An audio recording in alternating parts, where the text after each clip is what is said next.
सुप्रभात। कक्षा पहली, विषय हिंदी, उपविषय पाठ 1, आहा की मात्रा, व्याख्यान संख्या 1। प्यारे बच्चों, आज हम एक नई मात्रा सीखेंगे। हम सीखेंगे आहा की मात्रा। ये क्या है? आहा। और आज हम आहा की मात्रा सीखेंगे। तो चलिए शुरू करते हैं आज का कार्य। देखिए बच्चों, ये है आहा। मैंने आपको बताया ना कि आहा से कुछ नहीं होता भाई, सब बच्चों ने ताली बजाई। तो बेटा, आपने देखा होगा कि आहा जब हम लिखते हैं तो बाद में हम 2 बिंदु लगा देते हैं और यही इसकी मात्रा है। ये देखिए, फिर से देखिए, बनाते हैं। ये देखिए, ऐसे आहा लिखते हैं ना, तो ये जो है ये इसकी मात्रा है बेटा। इसे हम विसर्ग कहते हैं। क्या कहते हैं? विसर्ग। क्या कहते हैं? बोलिए मेरे साथ, विसर्ग। ये देखिए, इसे हम क्या कहते हैं? विसर्ग। अगर आपसे कोई कहे कि विसर्ग लगाइए, तो अब आप लगा लेंगे विसर्ग। देखिए,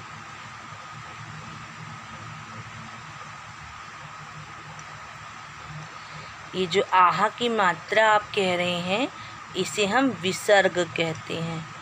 ठीक है, ये क्या है? विसर्ग है।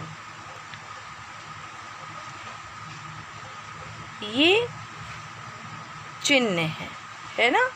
और इसका उच्चारण हम व्यंजन के साथ में करते हैं। और जब आप इसका उच्चारण करेंगे तो आपको ह, आधे ह की आवाज़ आएगी। ऐसे आपको लगेगा कि आपने उच्चारण किया तो आपके मुख से ह की आवाज़ आई।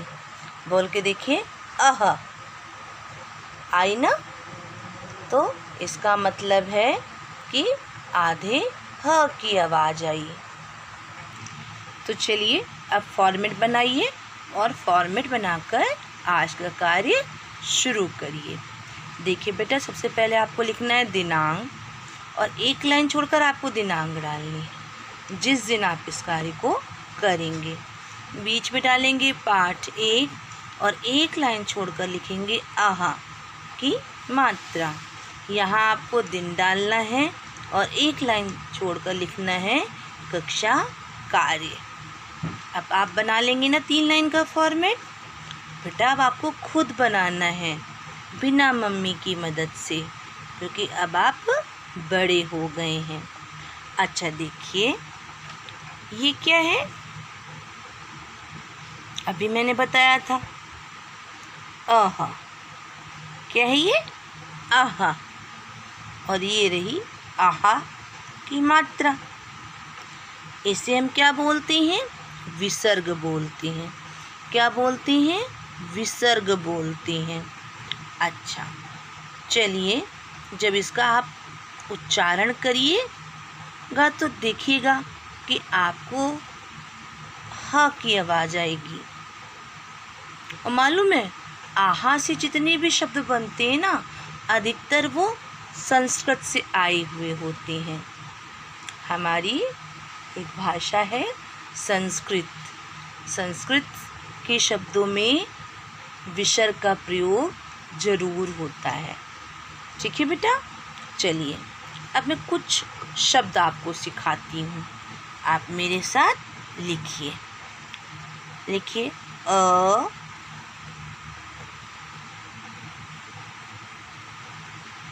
त, ऊपर शिरोरेखा और विसर्ग। क्या पढ़ेंगे? अत्तः। क्या पढ़ेंगे? अत्तः। पढ़िए, अत्तः।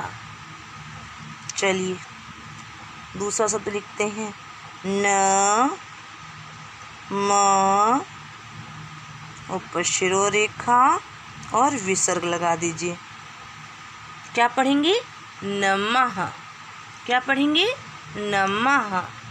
अतः नमः। लिखिए त, प लिखिए, ऊपर शिरो रेखा और विसर्ग लगाइए। इसे पढ़िए तपः। क्या पढ़ेंगे? तपः। अतः नमः तपः। अब देखिए फ लिखिए, ल लिखिए, त लिखिए, ऊपर शिरो रेखा और विसर्ग लगाइए। अब इसे पढ़िए। क्या पढ़ेंगे? फलतः। क्या पढ़ेंगे? फलतः। फलतः। चलिए अगला शब्द लिखते हैं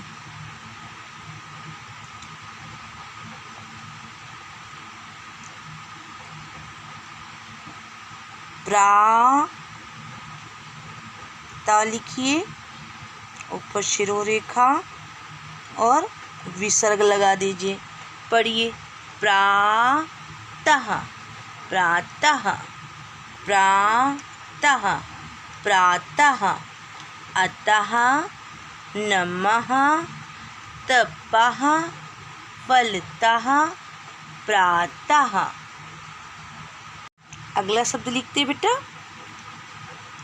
लिखिए प्रा, य लिखिए, ऊपर शिरो रेखा और विसर्ग। अब इसे पढ़िए प्रायः। क्या पढ़ेंगे? प्रायः। चलिए अगला शब्द लिखते हैं। लिखिए प, प में छोटी ओ की मात्रा पु। न लिखिए, ऊपर शिरो रेखा और विसर्ग लगा दीजिए। अब इसे पढ़िए पुनः। क्या पढ़ेंगे? पुनः। अगला शब्द लिखते हैं म लिखिए, म में बड़े ओ की मात्रा मु। ल लिखिए, त लिखिए, ऊपर शिरो रेखा और विसर्ग लगा दीजिए। अब इसे पढ़िए। क्या पढ़ेंगे? मूलतः। मूलतः। मूलतः। अगला शब्द देखिए, उस ऊपर अनुस्वार भ लिखिए, व लिखिए, त लिखिए, ऊपर शिरो रेखा और विसर्ग लगा दीजिए। अब इसे पढ़िए संभवतः। संभवतः। क्या है ये? संभवतः। पढ़िए तपः फलतः प्रातः प्रायः पुनः मूलतः संभवतः। अगला शब्द लिखते हैं श लिखिए, न में ऐ की मात्रा, ऊपर शिरो रेखा और विसर्ग। क्या पढ़ेंगे? शनैः। शनैः। ठीक है बेटा। अगला लिखते हैं, अगला लिखेंगे हम दुख। लिखिए द में छोटे ओ की मात्रा, विसर्ग लगा दीजिए और ख लिखिए, ऊपर शिरो रेखा। क्या हो गया? दुख। क्या पढ़ेंगे? दुख। चलिए एक बार इसकी दोहराई करिए। हम क्या सीख रहे हैं बेटा? आज हम आहा की मात्रा सीख रहे हैं और आहा की मात्रा को हम क्या कहते हैं? विसर्ग कहते हैं। और ये रही आहा की मात्रा, इसे हम विसर्ग कहते हैं। जब हम इसका उच्चारण करते हैं तो आधे ह की आवाज़ आती है।